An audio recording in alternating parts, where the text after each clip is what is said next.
Kerajaan Janggala atau Jenggala adalah sebuah kerajaan Hindu-Buddha yang terdapat di Jawa Timur antara tahun 1042 dan berakhir sekitar tahun 1135. Merupakan salah satu kerajaan hasil pembelahan yang didirikan oleh Airlangga. Kerajaan ini dipimpin oleh Wangsa Isyana. Lokasi pusat kerajaan diperkirakan sekarang berada di wilayah Porong, Sidoarjo, Jawa Timur. Sedangkan kerajaan Kadiri atau Kediri atau disebut juga Panjalu adalah sebuah kerajaan Hindu-Buddha yang terdapat di Jawa Timur antara tahun 1042 hingga 1222 Masehi dan merupakan salah satu kerajaan hasil pembelahan yang juga didirikan oleh Airlangga. Kerajaan ini dipimpin oleh Wangsa Isyana dan berpusat di Dahanapura atau disingkat Daha. Adalah nama kota kuno di masa lalu yang menjadi bagian dari wilayah Kediri saat ini. Pusat pemerintahan Janggala terletak di Kahuripan. Menurut Prasasti Terep, kota Kahuripan didirikan oleh Airlangga tahun 1032 karena 1 tahun sebelumnya, yaitu pada tahun 1031 Masehi, ibu kota lama yaitu Watanmas dihancurkan oleh seorang musuh wanita, yaitu Ratu Diah Tulodong, yang merupakan salah satu raja kerajaan Lodoyong, yang sekarang wilayah Tulung Agung, Jawa Timur. Berdasarkan Prasasti Pamuatan dan Serat Calon Arang, pada tahun 1042, pusat pemerintahan Airlangga sudah dipindah ke Daha. Tidak diketahui dengan pasti mengapa Airlangga meninggalkan Kahuripan. Pada tahun 1042 itu pula, Airlangga turun tahta. Putra mahkotanya yang bernama Sanggarama Wijaya Tunggal Dewi lebih dulu memilih kehidupan sebagai pertapa, sehingga timbul perebutan kekuasaan antara kedua putra Airlangga yang lainnya, yaitu Sri Samarawijaya dan Mapanji Garasakan. Akhir November 1042, Airlangga terpaksa membagi kedua wilayah kerajaan. Sri Samarawijaya menjadi raja wilayah Panjalu di sebelah barat yang berpusat di ibu kota baru, yaitu Daha.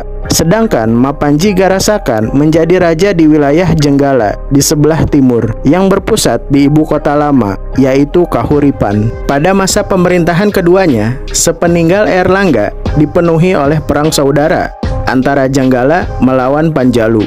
Mula-mula kemenangan berada di pihak Janggala.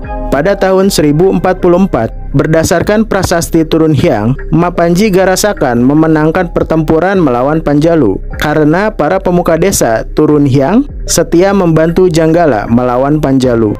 Pada tahun 1050, berdasarkan Prasasti Kambang Putih, Raja Sri Mapanji Garasakan mempertahankan istana dari pasukan Kambang Putih yang menyerang istana kerajaan Janggala. Kambang Putih atau sekarang daerah Tuban merupakan wilayah kekuasaan kerajaan Panjalu. Pada tahun 1052, berdasarkan Prasasti Malenga, Mapanji Garasakan mengalahkan Aji Linggajaya, Raja Tanjung. Aji Linggajaya ini merupakan raja bawahan Panjalu. Pada tahun 1052, berdasarkan Prasasti Banjaran, Janggala diserang oleh musuh-musuh dari Kediri yang berhasil menyingkirkan Mapanji Garasakan dan keluarganya keluar dari ibu kota Janggala.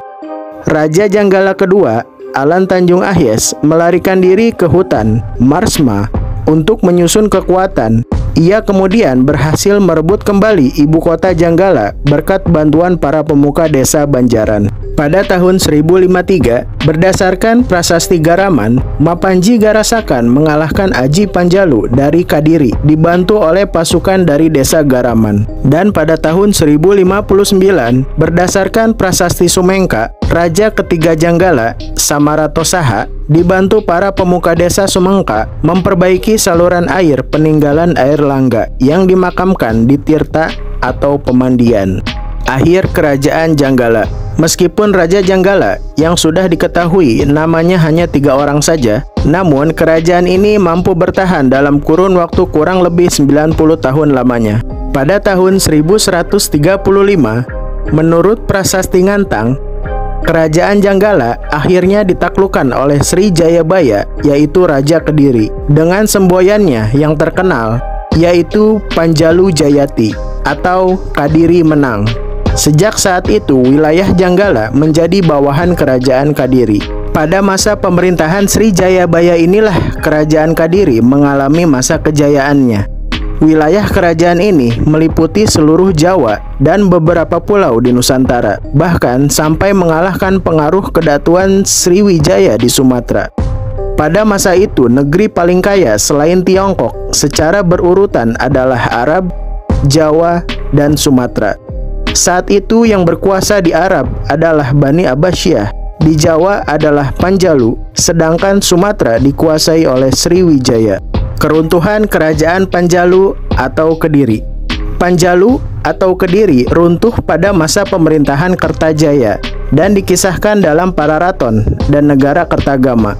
Pada tahun 1222, Kertajaya sedang berselisih melawan kaum Brahmana. Kemudian para Brahmana meminta perlindungan kepada Ken Arok, Akuwu Tumapel.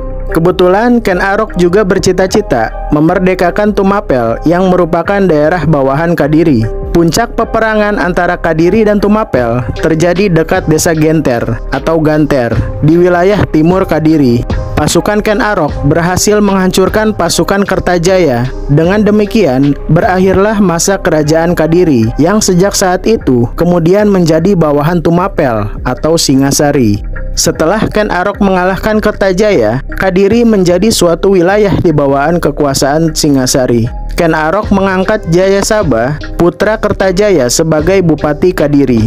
Tahun 1258, Jayasabha digantikan putranya yang bernama Sastrajaya. Pada tahun 1271, Sastrajaya digantikan putranya, yaitu Jayakatwang. Pada tahun 1292, Jayakatwang memberontak terhadap Singasari yang dipimpin oleh Kertanegara karena dendam masa lalu di mana leluhurnya, Kertajaya, dikalahkan oleh Ken Arok. Setelah berhasil membunuh Kertanegara, Jayakatwang membangun kembali kerajaan Kadiri. Namun hanya bertahan 1 tahun dikarenakan serangan gabungan yang dilancarkan oleh pasukan Mongol dan pasukan menantu Kertanegara, yaitu Raden Wijaya.